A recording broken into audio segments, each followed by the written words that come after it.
আমার কাছে ছুটির দিন মানে বাগানের সৌন্দর্য বৃদ্ধি করা।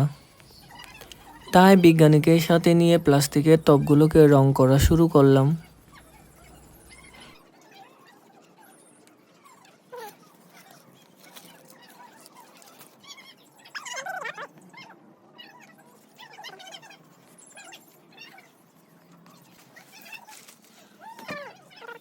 এখানে আমি দু কালারের রং নিয়েছি, কিন্তু রঙের কালার একদমই ভালো ছিল না।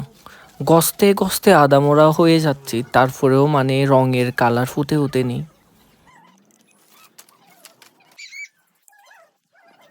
এদিকে গেমে প্রচণ্ড রোদে গেমে মনে হচ্ছিল গোসল করে ফেলেছি। রোদের মধ্যে রং করা একটাই উদ্দেশ্য ছিল, যাতে এগুলো ভালোভাবে তাড়াতাড়ি শুকিয়ে যায়। কারণ বৃষ্টি হচ্ছে যে আকাশটা অনেক মেঘলা ছিল, বৃষ্টি আসার সম্ভাবনা ছিল তাই।